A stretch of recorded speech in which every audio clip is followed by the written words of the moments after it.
The following presentation is best experienced with headphones.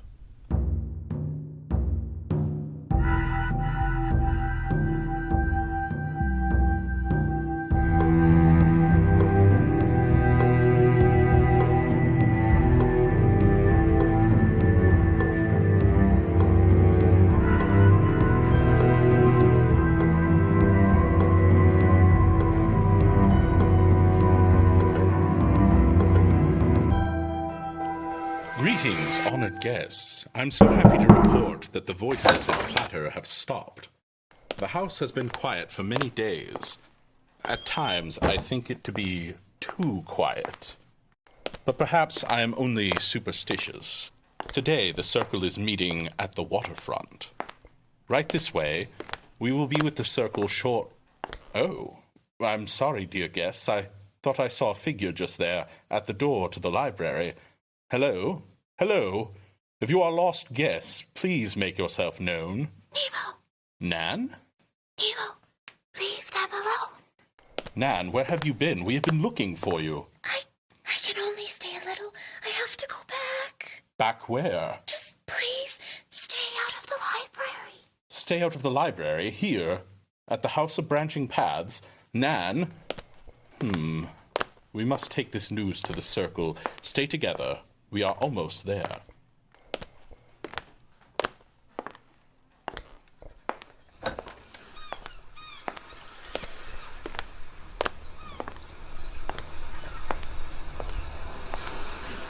My apologies. Before I leave our guests, I do have something to report. Oh, welcome, honored guests. We are so happy to see you. It's been quiet. And calm. Well, it may only have been the calm before the storm. How so? Just now, on our journey here, I believe I saw someone going into the library. Then Nan was there. Not entirely. She faded in and out. But she warned us to stay away from the library. The library?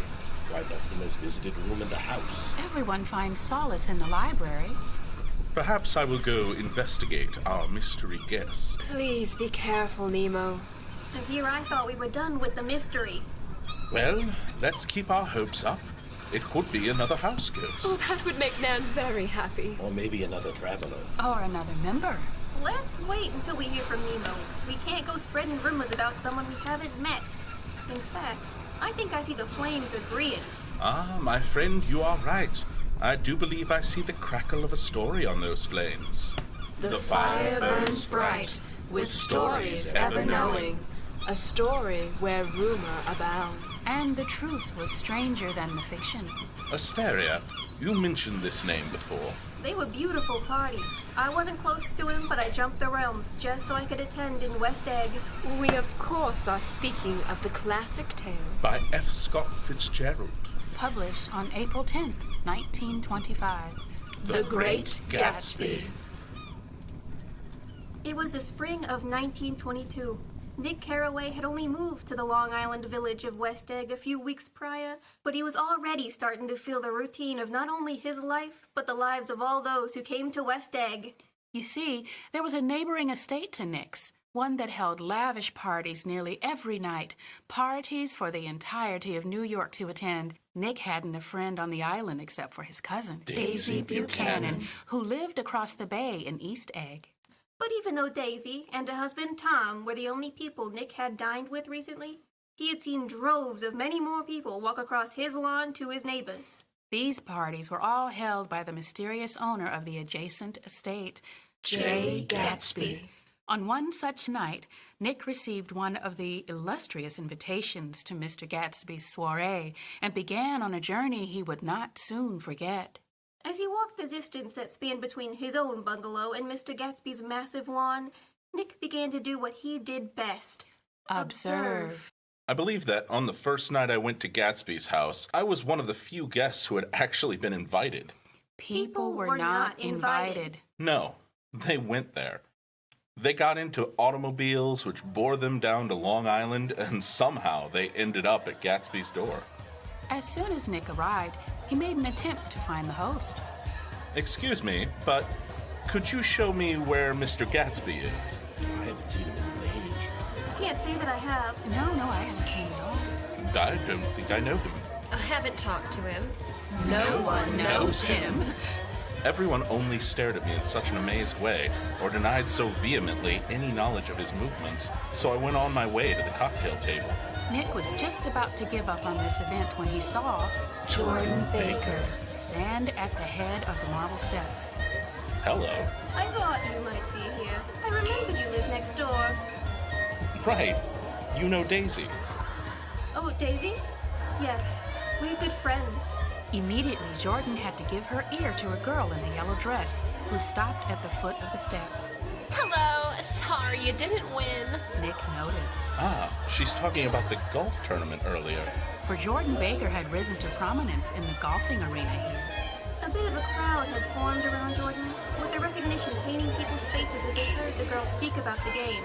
Nick attempted to start up another conversation again, inquiring about Mr. Gatsby. There's something funny about a fellow that'll do a thing like that. He doesn't want any trouble with anybody. No, of course not. Why would he? Who doesn't? Gatsby. Somebody told me they thought he killed a man once. I don't think it's so much of that. Then he was a spy during the war. I heard from someone who knew all about him. Grew up with him. Oh, no, it couldn't be that, because he was in the army during the war. Everyone turned and looked around for Gatsby. It was testimony to the romantic speculation he inspired that there were whispers about him from those who found little that it was necessary to whisper about in this world. Nick was still with Jordan Baker.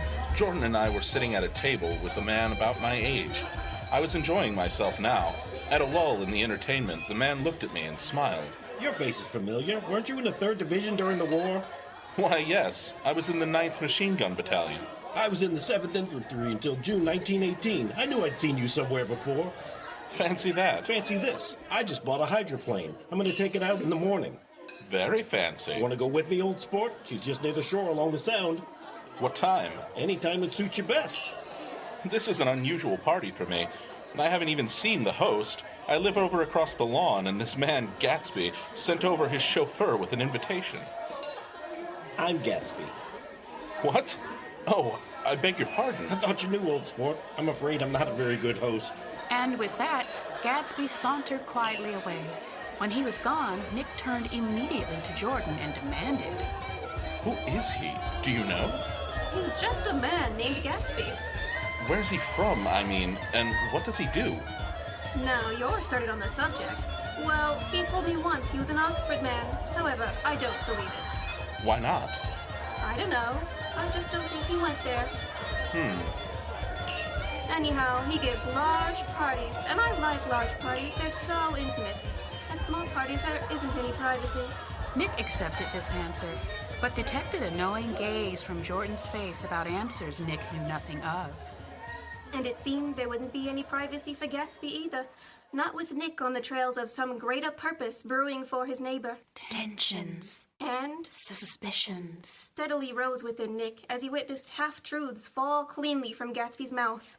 Everything had come to a head one afternoon with Nick in Gatsby's company, and he happened to spot Tom Buchanan. Come along with me for a minute. I've got to say hello to someone. Where have you been? Daisy's furious because you haven't called up. This is Mr. Gatsby, Mr. Buchanan. Nick watched as they shook hands briefly, and a strained, unfamiliar look of embarrassment came over Gatsby's face. How have you been, anyhow? How'd you happen to come up this far to eat? I've been having lunch with Mr. Gatsby. Nick turned toward Mr. Gatsby, but he was Gone. Nick Carraway had decided he needed answers and cornered Jordan Baker until she would tell him what she knew in that knowing gaze of hers. She began.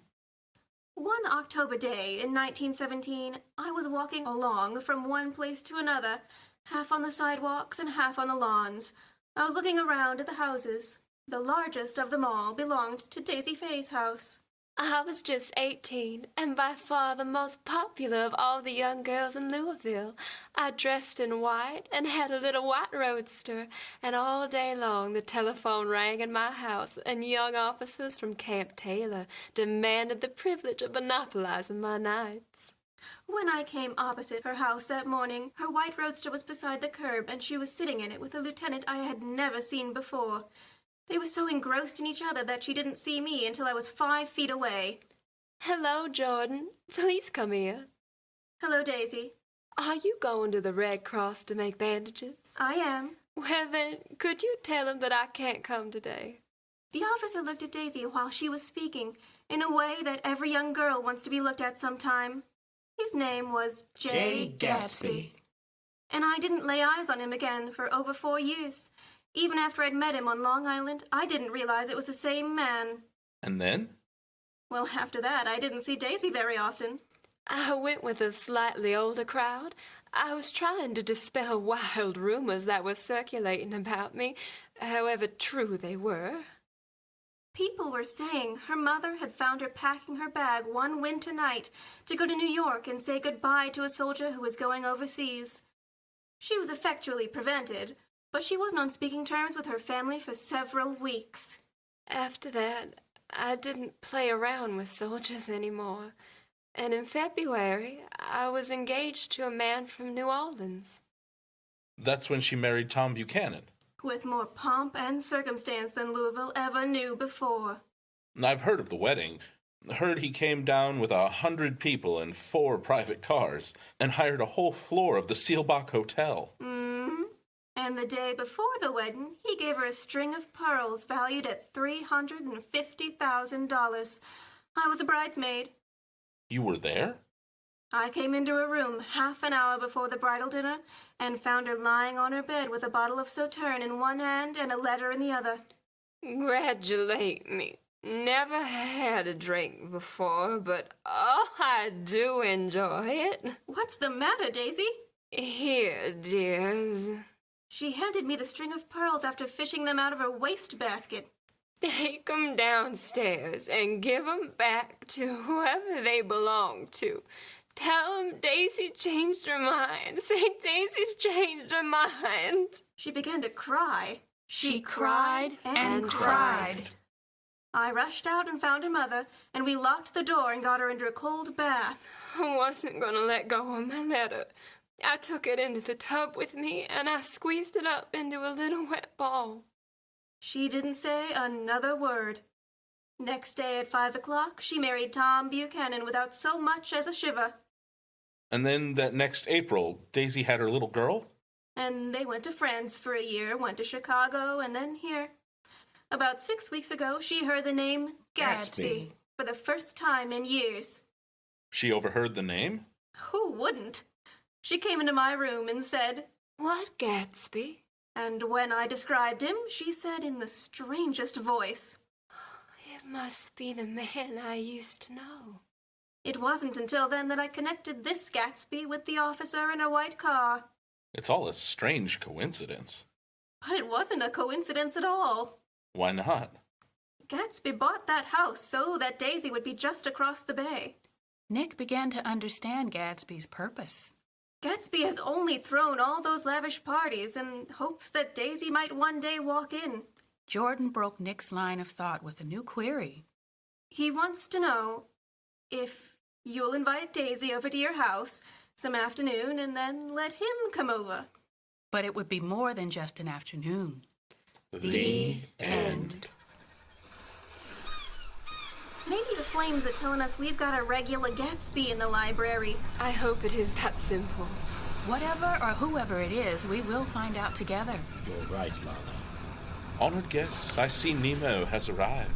For now, honored guests, we must say goodbye. Yes, my friends, I do believe I see the crackle of a story on those flames. But for next time, The fire burns low, with stories ever glowing.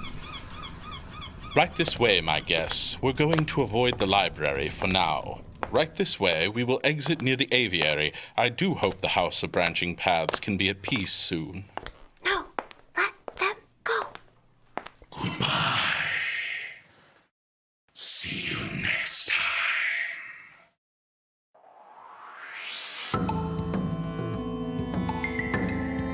You have been listening to The House of Branching Paths, a theatrical podcast experience brought to you by Round Two It Productions, created by Mark Kilmer and Carol Ann Miller, with featured artists Kimmy Kidd, Bill Blanky, and Caitlin Sowers, with music by Elegy.